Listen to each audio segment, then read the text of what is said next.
Kerala hotel and restaurant association Kondotty യൂണിറ്റിന്റെ നേതൃത്വത്തിൽ നഗരസഭയുടെ സഹകരണത്തോടെ ഷിഗല്ല ബോധവൽക്കരണവും ഹൈജീൻ മോണിറ്ററിംഗ് വിംഗ് രൂപീകരണവും നടത്തി.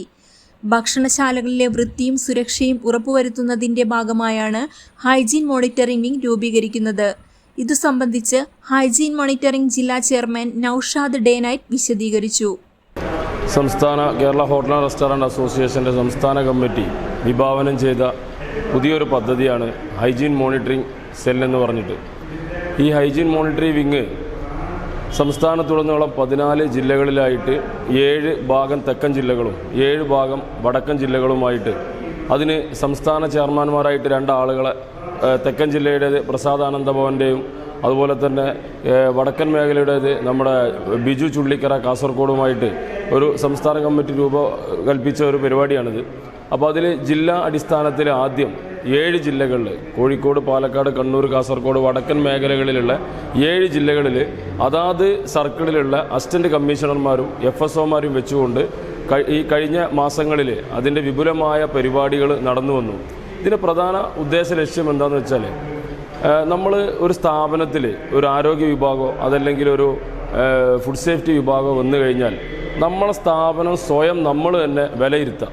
എത്രത്തോളം ഹൈജീനാണ്, അതുപോലെ തന്നെ ഗവൺമെൻറ് നിർദ്ദേശിക്കുന്ന എല്ലാ കാര്യങ്ങളും വെച്ചിട്ടാണ് നമ്മുടെ സ്ഥാപനം പ്രവർത്തിക്കുന്നത്.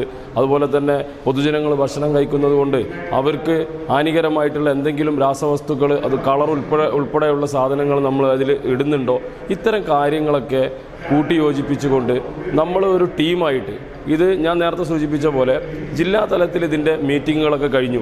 ഇനി യൂണിറ്റ് തലങ്ങളിൽ വ്യാപിപ്പിക്കുന്നതിൻ്റെ ഭാഗമായിട്ട് മലപ്പുറം ജില്ലയിൽ ഏകദേശം 32ഓളം യൂണിറ്റുകളുണ്ട്.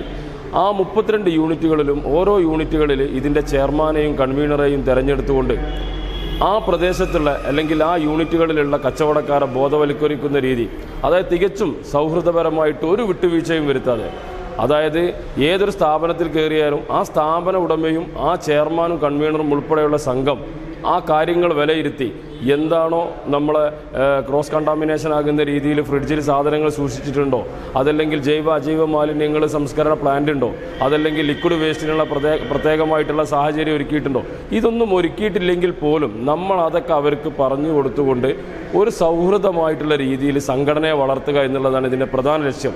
ഒരു വിട്ടുവീഴ്ചയും വരുത്താതെ നമ്മൾ കർക്കശമായിക്കൊണ്ട് എല്ലാ നിയമങ്ങളും പാലിച്ച് കച്ചവടം ചെയ്യുന്ന ഒരു കച്ചവടക്കാരനാക്കി മാറ്റിക്കൊണ്ട് പൊതുജനങ്ങളുടെ ആരോഗ്യം സംരക്ഷിക്കുക എന്നുള്ളതാണ് ഈ ഒരു പരിപാടിയുടെ പ്രധാന ലക്ഷ്യമായിട്ട് കാണുന്നത്. പരിപാടി നഗരസഭാ ചെയർമാൻ UK മുഹമ്മദ് ഷാ ഉദ്ഘാടനം ചെയ്തു. പക്ഷേ നമ്മളെ സംബന്ധിച്ചിടത്തോളം ഒരുപക്ഷെ ഞങ്ങൾക്കൊക്കെ ആശങ്കകളൊക്കെ മാറ്റി വെക്കാൻ നമുക്ക് കഴിയും. അതാണ് ഞാൻ നിങ്ങളോട് പറഞ്ഞത്. 41 കൗൺസിലർമാർ നിങ്ങളും വിചാരിച്ചിട്ടുണ്ടെങ്കിൽ നമുക്ക് മാറ്റിയെടുക്കാൻ കഴിയും.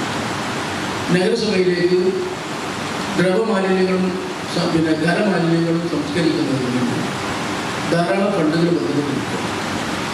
നല്ല സാധ്യതകൾ നമ്മളെ സംബന്ധിച്ചിടത്തോളം കഴിയാം. 40 കോടി രൂപയുടെ ഒരു സ്കീം നമുക്ക് എടുക്കുകയാണ്. മിനിയാന്ന് 8 കോടി രൂപയുടെ ഒരു സ്കീം നിന്ന് കിടക്കുകയാണ്. ഇങ്ങനെ അമൃത പദ്ധതിയിൽ നിന്ന് എല്ലാം തന്നെ വിളിച്ചിട്ട് അടിയന്തരമായി ഇവരെ വലിയ തോതിൻ്റെ DPR തയ്യാറാക്കാൻ വേണ്ടി പറഞ്ഞു.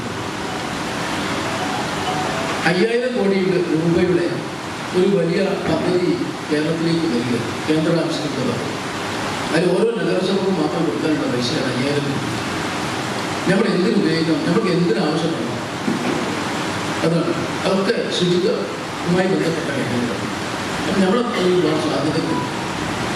അപ്പോൾ ഒരു വൃത്തിയുള്ള മുന്നോട്ടിയാക്കി മാറ്റാൻ ഒരു പ്രയാസമില്ല. ജില്ലാ പ്രസിഡന്റ് CH സമദ് മുഖ്യപ്രഭാഷണം നടത്തി. ജില്ലാ സെക്രട്ടറി KT രഘു സംഘടനാ സന്ദേശം അവതരിപ്പിച്ചു. Public health inspector Anilkumar, taluk health inspector Muraleedharan എന്നിവർ ക്ലാസ് എടുത്തു. യോഗത്തിൽ KHRO unit president Rafeeq cake studio സ്വാഗതവും K ഷബീർ നന്ദിയും പറഞ്ഞു. യൂണിറ്റ് രക്ഷാധികാരി അസീസ് മൈത്രി, മർഹബ ബാബു, യൂണിറ്റ് സെക്രട്ടറി സാബു തുടങ്ങിയവർ പ്രസംഗിച്ചു. News desk air 1.